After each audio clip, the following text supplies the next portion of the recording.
صلو علیہ وآلہ۔ لیکن ان لوگوں کو کچھ پرواہ نہیں، بیکار کے کام نہیں کرتے۔ اللہ سبحانہ و تعالیٰ ارشاد فرمائے کہ اے حبیب صلی اللہ علیہ وآلہ وسلم، میری عزت کی قسم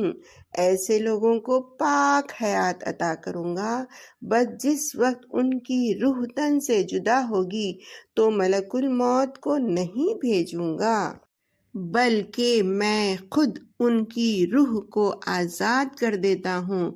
اور بہشت کو حکم کرتا ہوں کہ خود کو سجائے سنوارے، کہ میرے دوست کی خاطر سجے سنورے، اور فرشتوں کو کہتا ہوں کہ صف باندھ کر کھڑے رہو، اور درختوں کو کہتا ہوں کہ پھل لے آؤ، اور میووں کو بولتا ہوں کہ میرے دوست کے نزدیک آؤ،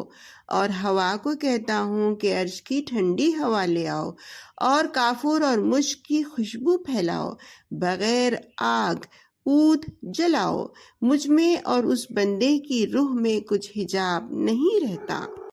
اس روح کو نکلتے وقت میں شاباش شاباش بولتا ہوں کہ اے روح تو میری طرف جلدی سے آ، تجھ کو میری کرامت، میری بشارت، میری رحمت اور میری بہشت میں ہمیشہ ہمیشہ کے لیے رہنا ہے، اجر عظیم تجھ کو عنایت ہے۔ یا محمد صلی اللہ علیہ وآلہ وسلم، آپ خود دیکھیے کہ سارے فرشتے اس بندے کی بہت تعظیم کرتے ہیں، اور پروردگار ارشاد فرمائے کہ آخرت کے لوگاں جب سے اپنے رب کو پہچانے ہیں اور اپنے گناہ کا اقرار کرتے ہیں اور اپنے گناہ پر بہت روئے ہیں اور اپنے نفس کو مشقت دیتے ہیں اور کبھی راحت کو عزیز نہیں رکھتے، راحت کو موت سمجھتے ہیں، یعنی آرام حرام۔ آخرت عابدوں کی راحت کی جگہ ہے اور ان کی مجلس میں بیٹھنے والے خاص فرشتے ہیں، اور وہ خاص لوگ ہر لمحہ اپنے رب کی مناجات کرتے رہتے ہیں۔ تحقیق وہ آخرت کے لوگوں کا دل ہمیشہ درد مند ہے، اس فکر میں کہ کس وقت ہم اس عالم سے اس عالم میں جائیں گے۔ پروردگار ارشاد فرمائے یا محمد صلی اللہ علیہ وآلہ وسلم، ان زاہدوں کو میرے نزدیک آخرت میں کیا کیا حاصل ہے، کیا آپ جانتے ہیں؟ حضرت نبی صلی اللہ علیہ وآلہ وسلم بولے کہ میں نہیں جانتا۔ تو اللہ سبحانہ وتعالیٰ ارشاد فرمائے کہ جب تمام مخلوق کا حساب کتاب ہوتا رہے گا تب یہ خاص بندوں کو ساری چابیاں دوں گا، وہ جس دروازے سے چاہے جنت میں داخل ہو کر میرا دیدار کر سکیں۔ ان کو دیدار کی راحت دوں گا اور ہر قسم کی لذتوں کی راحت دوں گا،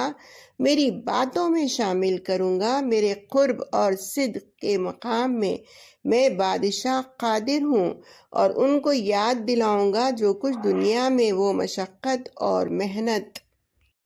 کیے ہیں سو ہر وجہ سے، اور 4 دروازے ان پر کھول دیے جائیں گے۔ اول دروازے سے ان کو تحفے و ہدیے بھیجوں گا، اور دوسرا دروازہ کھولوں گا کہ اس طرف سے وہ مجھے دیکھتا رہے گا بغیر مشقت کے، اور تیسرا دروازہ کھولوں گا جو اس دروازے سے دوزخ کے عذاب کا تماشا دیکھیں، اور چوتھا دروازہ کھولوں گا کہ اس دروازے سے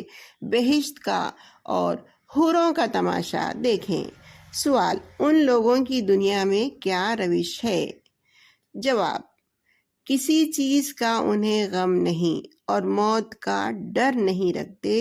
ان کے پاس کچھ مال نہیں کہ مال جانے سے فکر زدہ ہوئیں، ان کا کوئی آشنا نہیں جو ان سے مل کر اللہ سبحانہ وتعالیٰ کی یاد کو بھلا دیں، اور پیسوں کی ان کو طلب نہیں، جو کسی پاس سوال کریں وہ کسی کی برائی نہیں کرتے، ان کے منہ زرد رہتے ہیں رات جاگنے کی وجہ اور دن روزہ رکھنے کی وجہ۔ دل ان کے فراخ زدہ رہتے ہیں، وہ چپ رہتے ہیں اور رات دن اپنے نفس سے جھگڑا کرتے ہیں۔ صلو علیہ وآلہ، صلو علیہ وآلہ۔